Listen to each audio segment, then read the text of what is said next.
stage in this liberal masquerade. Cabinet ministers close behind while the master spins his lies. Welcome to the Canadian circus. Well, good morning, everybody. Welcome back to the Canadian circus. Just got off work, had my shower, and I am humbled to see my channel has gone from 10 subscribers to just under 60 subscribers in a matter of a couple of days. I mean, that is, to me, is pretty damn amazing. Thank you all for subscribing. I hope I'm bringing you good content. Now, in this video here, I just wanted to say thank you, and it is truly humbling to just basically go from 10 subscribers to 59 in a matter of days.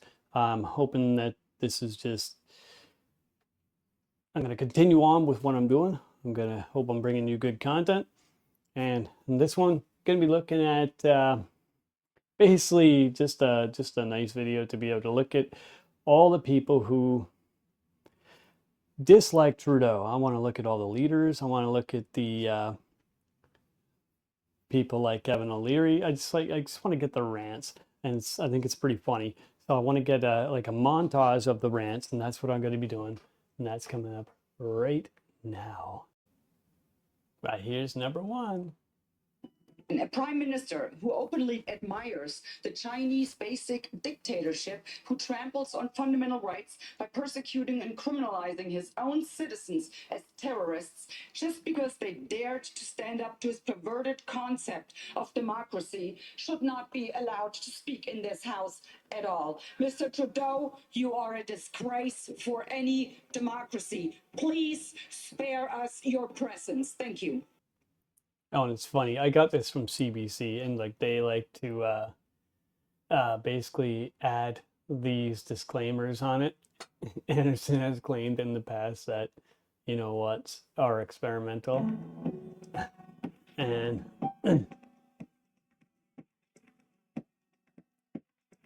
she's also refused testing for it. Hilarious. Good old Kevin O'Leary. Trudeau is now a mouse in the kitchen running around. You see them just under your cabinetry. His own cabinet has a broom and they're trying to get him. They're going to get him. They're going to get that little mouse pretty soon. And it's going to be great because it's going to open up Canada to bring back to international investing. I am very excited about investing in Canada. Again, I haven't touched it in 8 years. Trudeau's the worst manager in history of Canada. I've said that countless times. It's the end game now. It's very important that we get rid of them soon. But I think Canada is in a great position right now because we need energy in North America, and we have it. We need data centers. Canada can lead in AI. We need to get rid of Trudeau. Thank him for his service, and it's time to move on. I mean, they're going to get the mouse. I don't care if they put a goat in running Canada. It's better than what we got right now. I'm happy to put a goat in Parliament, and we just listen to that goat nay, yes or no. It's better than what we have right now. Trudeau has killed Canada. The amount of capital that has left Canada in the last 8.5 years, the GDP per capita, the collapse of investment in Canada, it's all on him. He owns it. That guy has damaged our country in such a brutal fashion, it's going to take decades to fix it. It's so important that he get out of there. Please leave us alone. Please leave. Please. His own party is on their knees begging him to leave. He's got to go. We have to fix the country. Please, enough. Please, enough. You can do something else. He's still got his passport. He can stay in Canada if he wants. I don't know what he's going to do. I don't care. He's just got to step aside. The damage, the abuse, the mismanagement, the incompetency. I'm so ashamed of what he's done to us. I went with my wife to a wedding in Cairo just months ago. They wouldn't let us in with our Canadian passports. Wow, that's... I mean,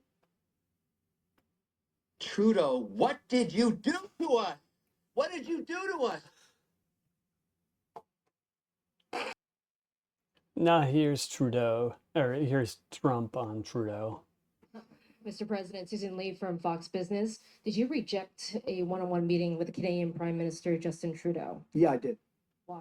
Because his tariffs are too high and he doesn't seem to want to move. And I've told him, forget about it. And frankly, we're very unhappy with the negotiations and the negotiating style of Canada.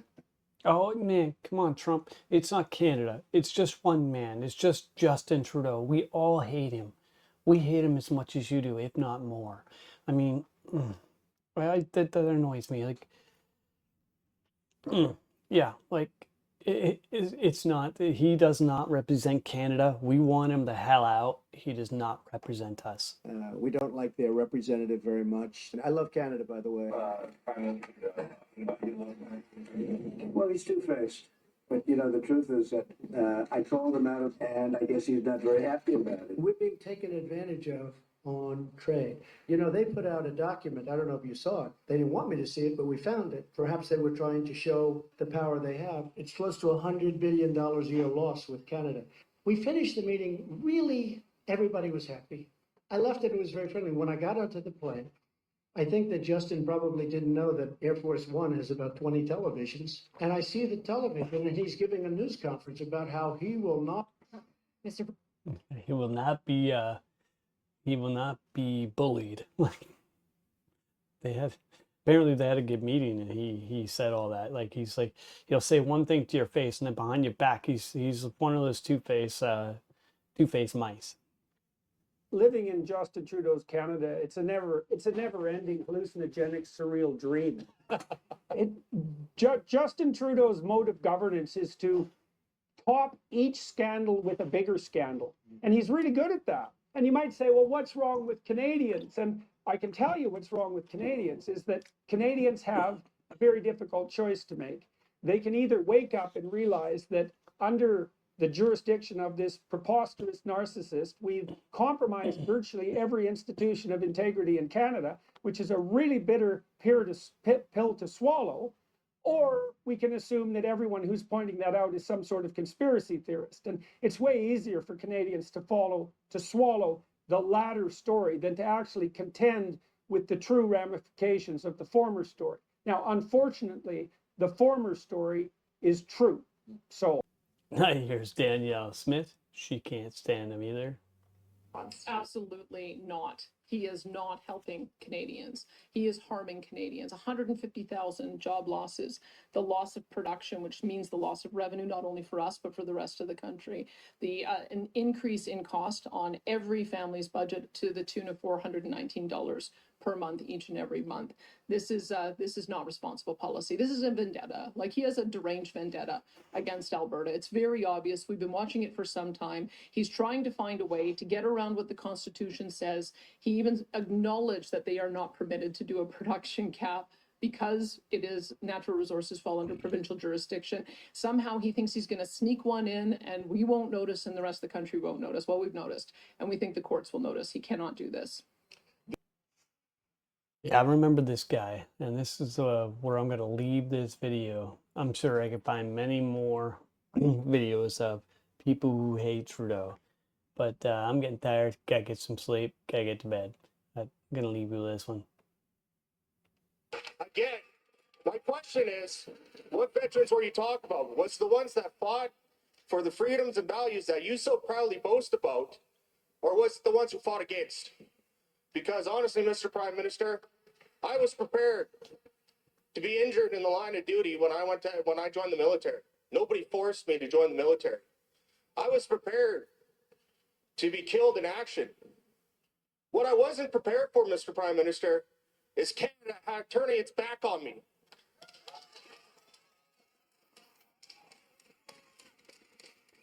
So which veteran was it that you were talking about?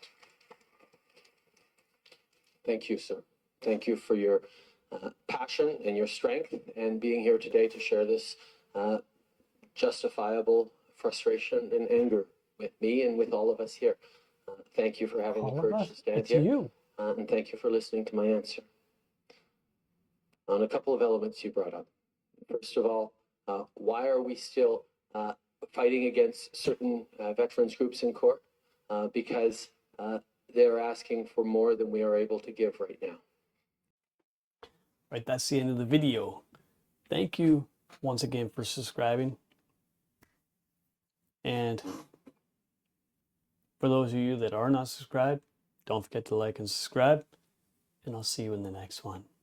Peace.